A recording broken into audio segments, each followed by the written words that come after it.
नमस्कार, आप देख रहे हैं कमोडिटी राउंडअप। मैं हूं मनीषा गुप्ता और एथेनॉल पर बड़ी खबर यहां पर सरकार की तरफ से आती हुई। जो एग्जिस्टिंग स्टॉक है बी हैवी एथेनॉल का, उससे अब यहां पर एथेनॉल बनाई जा सकती है। एग्जिस्टिंग स्टॉक यहां पर काफ़ी सारा पड़ा था मिल्स के पास और काफ़ी रिप्रेजेंटेशंस भी थी इसके लिहाज से। इसके क्या मायने हैं, कितनी और क्वांटिटी हम बढ़ता हुआ देखेंगे, इस पर करेंगे चर्चा।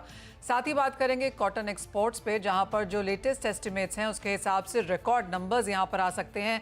इसके क्या है रीजंस और क्या एग्जैक्ट नंबर्स बन सकते हैं, इस पर भी होगी बात। साथ ही बात करेंगे कच्चे तेल की, जहां पर इस हफ्ते तेजी के साथ कारोबार है। इस हफ्ते में अब तक 2% की बढ़त हम कच्चे तेल में बनता हुआ देख चुके हैं। आगे किस तरह के फंडामेंटल्स और टेक्निकल्स पर आपकी नजर होनी चाहिए, इस पर भी होगी चर्चा। हमारे साथ इस सब पर बात करने के लिए हैं बीएसएल लिमिटेड के एमडी निवेदन चुरीवाल और डीडी कॉटन पी लिमिटेड के एमडी अरुण सेक्सरिया।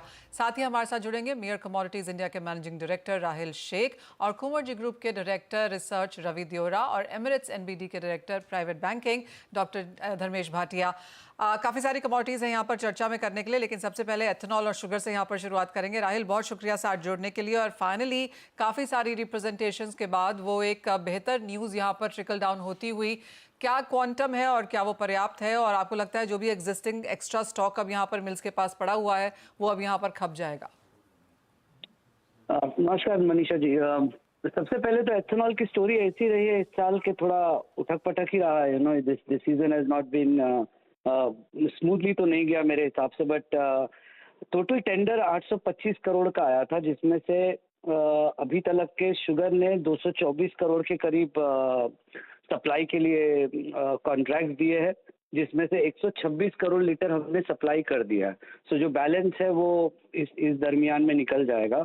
और तकरीबन अगर आप 31 मार्च के आंकड़े देखेंगे तो 56% ब्लेंडिंग का माल जो है वो शुगर की तरफ से आया है और बैलेंस 44% जो है वो ग्रेन की साइड से आया है। और टोटल कॉन्ट्रैक्ट एग्जीक्यूटेड है जो अराउंड 320 करोड़ लीटर के करीब है।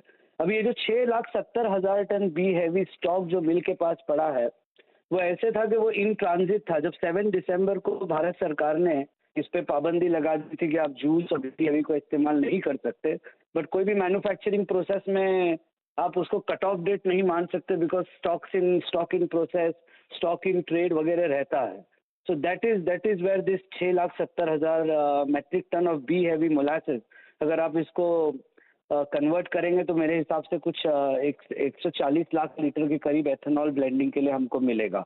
So this is a good news. ये बेसिकली इम्पॉर्टेंट है, बिकॉज इससे जो लॉक इन स्टॉक था, बी हैवी मोलासेस को आप एक्सपोर्ट भी नहीं कर सकते और उसको आप कोई दूसरे काम के लिए इस्तेमाल नहीं कर सकते, बिकॉज और दूसरे अल्कोहल की जो नीड है वो सी हैवी मोलासेस से चली जाती है। तो ये 6,70,000 टन का आज वैल्यू लॉक इन हुआ है। आप ये कह सकते हैं थोड़े लीगल हर्डल से हुआ होगा, थोड़ा सरकार की सहमति के साथ हुआ है, बट ये एक अच्छा वेलकमिंग स्टेप है। और जस्ट टू ऐड, इसके साथ साथ शुगर के प्रोडक्शन के नंबर अभी सरकार के सामने कंप्लीट आ चुके हैं। करीबन 320 लाख टन के करीब हम बनाएंगे। तो ये इसके मद्देनजर सरकार को इतना कॉन्फिडेंस है अभी शुगर नंबर पे और शुगर की अवेलेबिलिटी पे कि ये गुड न्यूज जो है, ये मेरे ख्याल से ये पहली वाली है। और अगर आगे भी पॉलिसीज के तहत जो है एथेनॉल पे शायद अभी सॉफ्ट सरकार का रवैया थोड़ा सॉफ्ट रहना चाहिए। ऑल राइट, सिंस आप हमारे साथ हैं और इस खबर पे तो आपने बहुत सुंदर विश्लेषण करके ऑलरेडी बताया ही है राहिल। गर्मियों का सीजन है, इस बार गर्मियां जल्दी भी इन सेट इन हुई, ज़्यादा भी हैं, लंबी भी हैं। किस तरह की डिमांड फिलहाल हम शुगर में आता हुआ देख रहे हैं? एक दूसरा, मई का जो कोटा है अब बाजार को लगता है कि slightly on the higher side रह सकता है। इलेक्शंस भी हैं, गर्मियों की डिमांड भी रहेगी, तो क्या एक्सपेक्टेशंस हैं इंडस्ट्री की तरफ से?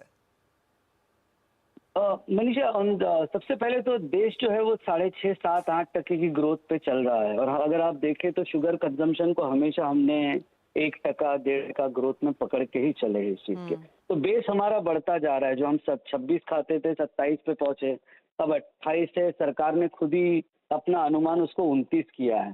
तो अगर आप 29 का कंजम्पशन पकड़ के चलते हैं या 30 का कंजम्पशन पकड़ के चलते हैं, तो महीने का रिलीज जो है वो हमको 25 लाख टन के करीब चाहिए 30 दिन हमारे निकालने के लिए, जो गर्मियों के भी महीने हैं। तो बेसिकली तो मुझे लगता है कि 25 से 26 लाख टन के करीब का अगर कोटा आता है तो ये आम कोटा है। इसमें प्राइजेस स्टेबल भी रहेंगे। और आप देखिए तो कॉस्ट ऑफ प्रोडक्शन से प्राइजेस को हमेशा ऊपर रहना चाहिए। अगर इंडस्ट्री को हमको सस्टेन कराना है मौसम अपनी जगह हो गया, डिमांड अपनी जगह हो गया, बट अगर लॉन्ग टर्म हमको शुगर केन को बढ़ाना है, शुगर की खपत को बढ़ाना है, जो हमारे लिए बहुत इंपॉर्टेंट है, तो इनके साथ साथ हमको शुगर प्राइजेस को शुगर केन की कॉस्ट ऑफ प्रोडक्शन के साथ देखना चाहिए। तो मेरे हिसाब से 25 से 26 लाख टन का मई का कोटा सस्टेनेबल कोटा है, और जहाँ तक के इंडस्ट्री है उसकी सस्टेनेबिलिटी के लिए एमएसपी पे दोबारा से गौर करना चाहिए। वो तो शायद इलेक्शंस के बाद ही होगा Rahil, but just coming back, वो आपने जो यहाँ पर कंजम्पशन के नंबर्स दिए हैं, अब तक हम 28, 28.5 लेकर चल रहे थे, लेकिन आपको लगता है, क्योंकि आपने जो बोला वो आपने बोला 29 से 30 मिलियन का भी यहाँ पर हम कंजम्पशन इस साल में होता हुआ देख सकते हैं, तो क्या आई मीन एक तो ये ऑल टाइम हाई है बिकॉज जिस तरह से बढ़त हम यहाँ पर आता हुआ देख रहे हैं, और आपको लगता है कि जिस तरह की ग्रोथ है वो यहाँ पर जारी रहेगी? मनीषा, विद द पॉपुलेशन जो हमारे पास में है, कंजम्पशन पे तो ग्रोथ हम हर साल ब्रेक करने ही चाहिए।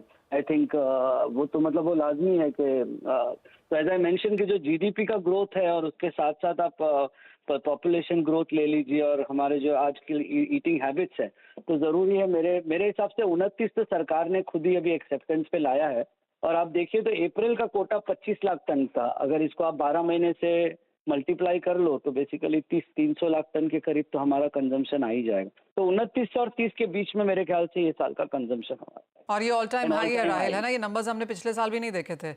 नहीं, कभी भी नहीं देखे, ये ऑल टाइम है। पॉइंट टेकन राहिल, बहुत शुक्रिया साथ जुड़ने के लिए। तो ऑफ कोर्स वो एथेनॉल वाली स्टोरी तो पॉजिटिव है ही, साथ ही साथ यहाँ पर जिस तरह के कंजम्पशन नंबर्स हैं वो ऑन द पॉजिटिव साइड नजर आते हैं। ऑफ कोर्स एमएसपी बढ़ाने की ज़रूरत है, वो इंडस्ट्री की तरफ से एक बहुत लॉन्ग स्टैंडिंग आस्क रहा है, और एक्सपेक्टेशन है कि शायद एक बार इलेक्शंस हो जाएं, रिजल्ट्स आ जाएं, नई सरकार आ जाए, उसके बाद शायद इसके ऊपर अब चर्चा हो पाएगी। तो ये तो बात हुई फिलहाल यहाँ पर चीनी की, लेकिन एक बहुत स्ट्रॉन्ग नंबर हमने यहाँ पर कॉटन के लिहाज से भी आता हुआ देखा है। रिकॉर्ड एक्सपोर्ट्स की एक्सपेक्टेशन है यहाँ पर बनती हुई। हमारे साथ हमारे गेस्ट जुड़ चुके हैं, उनसे ही जानते हैं कि किस तरह के नंबर्स देखे जा सकते हैं।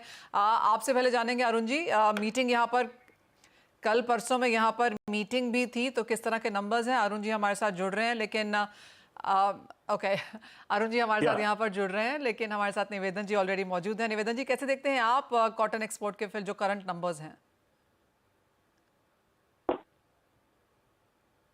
निवेदन जी, कैसे देखते हैं आप करंट कॉटन एक्सपोर्ट के नंबर्स?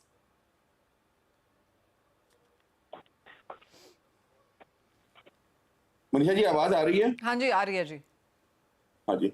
ये बिल्कुल ठीक है कि कुछ पिछले महीनों में सुधार हुए कॉटन के नंबर्स में, परंतु जो भविष्य के रुझान है प्राइस फ्रंट पे, वो उतने अभी एनकरेजिंग नहीं है।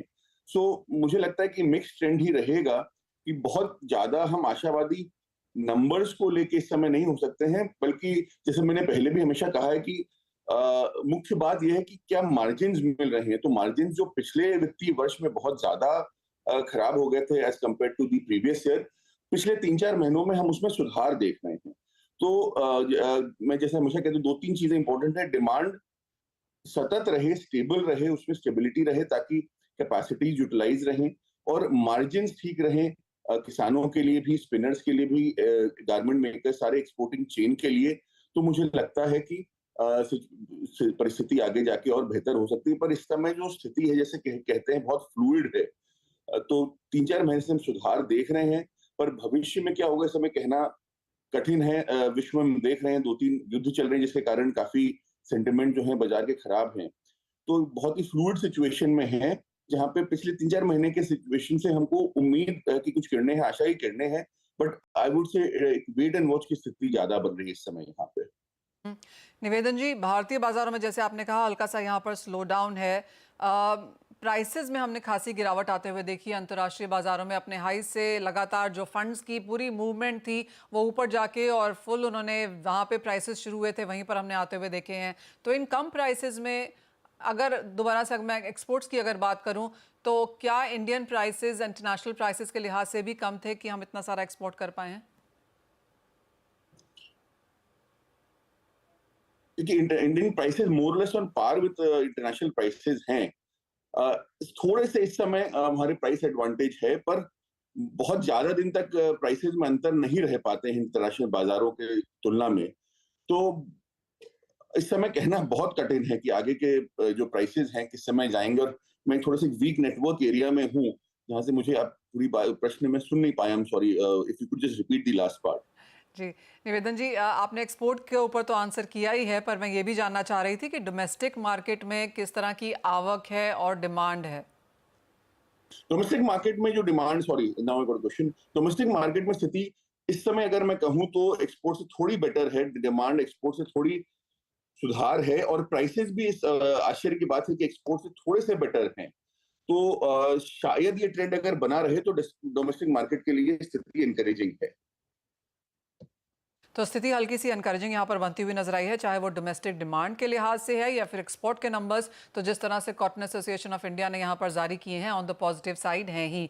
हमारे साथ अरुण सेक्सरिया जी भी हैं। अरुण जी, आप कैसे देखते हैं ये एक्सपोर्ट के नंबर्स, और जिस तरह से भावों में इतनी ज्यादा उठापटक है, ज्यादा पटक ही देखने को मिली है, कैसे आप जोड़ते हैं इन दोनों पॉइंट्स को? नमस्कार मनीषा जी।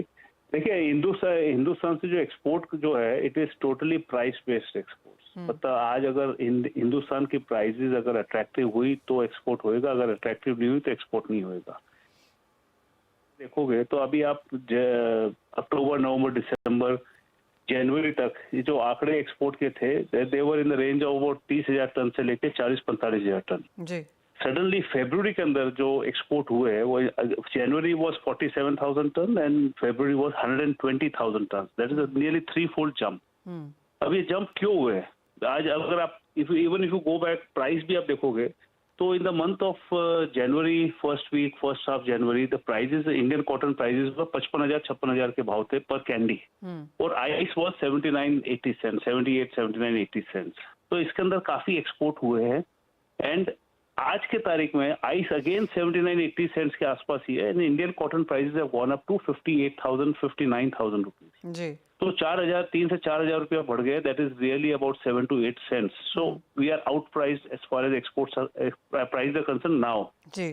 अभी जो फरवरी में जो अपन ने एक्सपोर्ट देखा था 1,20,000 टन का, वो हो सकता है कि मार्च में थोड़ा उस और कमती आएगा, but export is purely based on domestic price और purely based on price. Secondly, सबसे बड़ी चीज क्या है जी कि आउट ऑफ दिस 17-18 लाख गार्ड का जो आंकड़े आ रहे हैं एक्सपोर्ट के, उसमें से 70% इज ओनली बांग्लादेश। तो can we sustain this export momentum? Because Bangladesh has got is own challenges, उसके पेमेंट के चैलेंजेस है, fulfilment, lot of challenges are there in Bangladesh. तो जो आदमी, जो एक्सपोर्टर बांग्लादेश में कर रहा है वही कर सकता है। नई कंपनीज को एंट्री करना it's very very difficult, challenging. तो China is totally out of circulation. If you see other countries को, Indonesia, Vietnam, they are also not in the buying league at this point of time. तो आगे जाके export ये momentum maintain रहेगा जो फरवरी में आपने देखा एक्सपोर्ट के momentum, is a very big question mark. जी, जैसे आपने कहा पिछले 6 महीने में यहाँ पर करीबन 135% का इजाफा देखने को मिला है एक्सपोर्ट्स में, लेकिन 70% सिर्फ बांग्लादेश को गया है। तो ऑब्वियसली वो नंबर शायद यहाँ पर सस्टेनेबल रहेगा भी नहीं। जैसे निवेदन जी भी कह रहे थे कि जो करंट प्राइसेस हैं, आपको लगता है अरुण जी कि करंट प्राइसेस अब यहाँ पर बॉटम के आसपास हैं? एक बात तो पक्का है मनीषा जी कि टुडे इंडियन कॉटन प्राइसेस, आज अभी एमएसपी की अनाउंसमेंट आने की वेट कर रहे हैं सब लोग। वो मई में आएगी, जून में आएगी, कभी आएगी, new MSP will be announce, and everybody is expecting कि एमएसपी 5%, 6%, 7% जो भी बढ़ेगा वो एवरी ईयर के हिसाब से बढ़ेगा एमएसपी। और अगर आइस मेंटेन रहा, आइस के हिसाब से जो फिगर आ रहे हैं कि भाई सब कंट्रीज में क्रॉप अच्छा है, अभी यूएस में थोड़ी समाचार आने लगे कि थोड़ी ड्रॉट कंडीशन हो रही है, बट अभी ये कहना बड़ा मुश्किल है, कठिन है कि इधर ड्रॉट है कि नहीं, but crop condition Brazil, Australia, US में काफी अच्छी होने की संभावना है।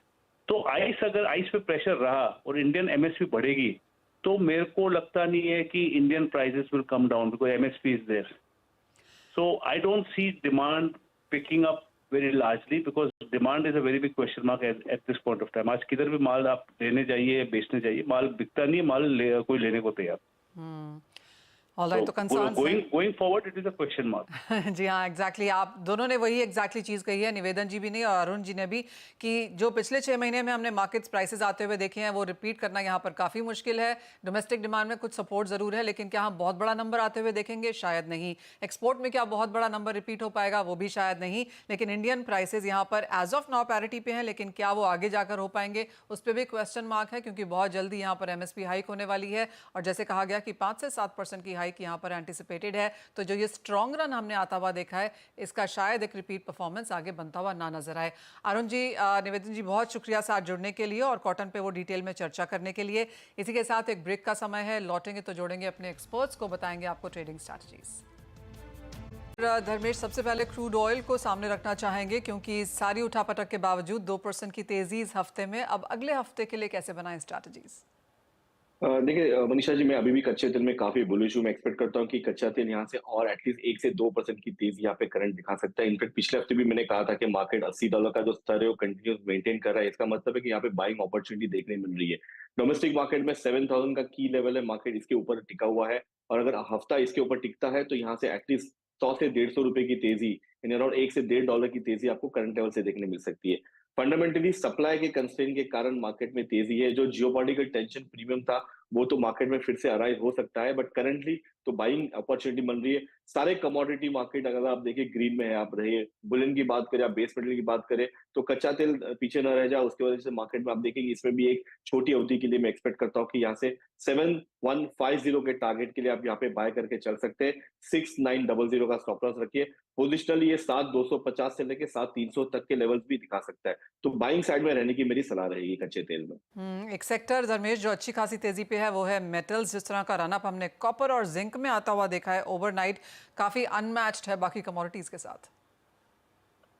यस, अगर आप देखिए फंडामेंटली बेस मेटल्स काफी अच्छी रैली दिखा चुका है। पिछले साल से अगर ये साल की बात करें तो 2 साल की ऊंचाई पे प्राइस टिका हुआ है। स्पेशली मैं डॉक्टर कॉपर की तरफ बैट करता हूँ, मैं अभी भी काफी बुलिश हूँ। इनफैक्ट रवि भी इसमें मेरे साथ से सहमत रहेंगे क्योंकि हम दोनों कंटिन्यूस इसमें बाइंग की कॉल दे रहे हैं। मैं एक्सपेक्ट करता हूँ कि ये तेजी यहाँ से बरकरार रह सकती है, बट अपसाइड अभी काफी लिमिटेड रह सकता है। $10,000 का जो एक स्तर है एलएमई में, मार्केट वो लेवल पे ऑलमोस्ट आ चुका है, तो यहाँ पे एटलीस्ट 5 से 6 रुपए की तेजी आप एंटिसिपेट कर सकते हो। डाउनसाइड रिस्क काफी मैं रेकमेंड करूंगा कि रिस्क के बिना काम मत करें, स्टॉप लॉस के बिना। अराउंड 850 के स्टॉप लॉस से आप यहाँ पे बाय करके चल सकते हैं। 870 का टारगेट रहेगा। मैं पोजिशनली देना चाहता हूँ क्योंकि यहाँ पे काफी फर्म है मार्केट, प्लस रुपया मैं एक्सपेक्ट करता हूँ कि आगे कमजोरी की तरफ बढ़ रहा है, तो डोमेस्टिक मार्केट में और तूल पकड़ सकता है, तो बाय की सलाह रहेगी। और ये ऑलमोस्ट 1 साल से देखिए तो कंटिन्यूसली बढ़ रहा है और मैं रैली के अगेंस्ट में नहीं जाना चाहता, तो बाय ऑन डिप की स्ट्रैटेजी रहेगी। 870 के टारगेट के लिए आप यहाँ पे बाइंग करके चल सकते हैं डॉक्टर कॉपर की तरफ। ओके रवि, कॉपर में तो बाइंग है ही, लेकिन बाकी मेटल्स पे क्या ध्यान है? कॉपर लास्ट वीक में एक ही मैंने पिक दी थी डॉक्टर धर्मेश के डॉक्टर कॉपर, बट यस काफी अच्छी रैली आई मीन से 1 सप्ताह में कॉपर में आते दिखे। मुझे लग रहा है कि इसका भी एक spill over impact metal segment में आता दिखेगा। 10,000 का लेवल एलएमए में पार हो चुका है। आई थिंक ये आगे जाके सब मेटल्स को एक सपोर्ट कर सकता है। निकल के प्राइसेस पे आप देखें तो वो भी काफी अच्छी तरह रिकवर 1 वीक में हुए। मुझे लग रहा है कि मेटल में ये जो तेजी है वो आगे भी जारी रह सकते हैं। कमोडिटी स्पेसिफिक बात करें तो अभी मई कॉन्ट्रैक्ट में एल्यूमिनियम के जो फ्यूचर है वो बाय करें 233 के स्टॉप लॉस के साथ। 242 के टारगेट वहां पे दिखने चाहिए। और सेकंड रिकमेंडेशन जिंक में रहेगी। जिंक भी लगातार अंडर परफॉर्मेंस के बाद आज एक अच्छी रैली के साथ ट्रेड हो रहा है। थोड़ा डीप पे बाय करें 250 250 पे, स्टॉप लॉस 250 लगाए, 257 तक के लेवल की उम्मीद करनी चाहिए। रवि, कोई टॉप यहाँ पर एग्री कमोडिटी ट्रेड जो आप बनता हुआ देखते हैं? एग्री कमोडिटीज में गोवा कॉम्प्लेक्स में काफी अच्छी रैली एंड काफी सस्टेन मोमेंटम है। मुझे लग रहा है कि गोवा गम एक अच्छी कमोडिटी हो सकती है। 11,200 का बाय करें, स्टॉप लॉस लगाए 11,110 का, छोटा स्टॉप लॉस, टारगेट रहेगा 11,600 तक का। तो आप 2 से 3 ट्रेडिंग सेशन के आउटलुक के साथ वहां पे ध्यान रख सकते हैं। सेकंड मेरी रिकमेंडेशन होगी टर्मरिक पे। आज भी ये कमोडिटी अच्छी रैली दिखा रहे और कोई भी लेवल पे वो 19,000 का लेवल ब्रेक नहीं हो रहा है, तो आई थिंक 19,350 के करीब ये कमोडिटी में बाय करना है। 19,100 का अच्छा सपोर्ट है, उसका स्टॉप लॉस लगा है। अपर साइड मुझे लग रहा है कि 1 से 2 ट्रेडिंग सेशन का आउटलुक लेके 19,880 तक के लेवल तक रुक सकते हैं। एक फाइनल कॉल हम यहाँ से धर्मेश से लेंगे चांदी पर, जहां पर एक स्मार्ट रिबाउंड ओवरनाइट मार्केट्स में देखने को मिला। तो in fact 50% Boolean 50% base metal category में आती है। अगर आप चांदी का स्तर देखें तो चांदी अब तक $30 का जो स्तर है वो ब्रेक नहीं कर पाई, और जिसका प्रीवियस हाई है, जबकि सोने लाइफ टाइम हाई के इर्द गिर्द सस्टेन हो रहा है। प्लस अगर आप देखें तो कॉपर और बेस मेटल्स भी देखें तो ऑलमोस्ट 2 साल का ऊंचाई पे चल रहा है, तो इसमें जो क्षमता है वो काफी हाई है। मैं इनफैक्ट इसे एक ब्लैक हॉर्स की तरफ से कहना चाहूंगा कि यहाँ पे इसकी एक जो तेजी है वो काफी अच्छी आ सकती है, और प्राइस फिर से जो प्रीवियस हाई है 84,000 85,000 के स्तर दिखा सकता है। तो मैं सलाह दूंगा कि आप यहाँ पे हर एक डिप पे बाय करें जब तक प्राइस 80,000 के ऊपर टिका हुआ है और अंतरराष्ट्रीय मार्केट से $26 के ऊपर टिका हुआ है। इसमें काफी तेजी आ सकती है, और ये इनफैक्ट ऑलमोस्ट 10% की भी रैली दिखा सकता है, 88-89,000 की रैली भी दिखा सकता है। तो बाय की स्ट्रैटेजी रहेगी पोजिशनली और इंट्राडे भी, और रेकमेंड करेगा कि आप 80,000 के स्टॉप लॉस के बिना इसमें काम ना करें। ऑलराइट, तो एक भी सेल कॉल दोनों ने मिलकर नहीं दिया है। दोनों ही एक्सपर्ट्स की राय है कि बाइंग अपॉर्चुनिटीज आप काफ़ी सारी कमोडिटीज़ में यहाँ पर बना सकते हैं। बहुत शुक्रिया धर्मेश, रवि, आप दोनों का ही साथ जोड़ने के लिए और उन स्ट्रैटेजीज शेयर भी करने के लिए। जाते जाते आपको बता दें कि कमोडिटी बाजार में लोगों में काफ़ी इंटरेस्ट है, और क्यों ना हो, जिस तरह से बाजार चल रहे हैं, लोग इसमें निवेश तो करना चाहते हैं लेकिन सही तरीका हर बार नहीं जानते। ऐसे में आपकी मदद करने के लिए CNBC आवाज़ लेकर आया है अब तक की सबसे अनोखी पहल। देश विदेश के कमोडिटी बाजार के दिग्गजों से सीखिए कमोडिटी बाजार के गुर, सीखिए कैसे करते हैं बाजार में कमाई, जानिए FNO और पोर्टफोलियो हेजिंग के फंडे, बाजार के ट्रेंड्स और नए बाजार के डायनेमिक्स भी समझिए। एडवांस टेक्निकल इंडिकेटर्स कैसे पढ़ें और समझें चार्ट्स के पैटर्न। इसके अलावा भी बहुत कुछ होगा लाइव सेशन में। साथ ही कमोडिटी से जुड़े आपके हर सवाल के जवाब भी आपको मिलेंगे। तो इस एक्सक्लूसिव वेबिनार का हिस्सा बनने के लिए अभी लॉग इन करिए साथ दिए गए लिंक्स पर।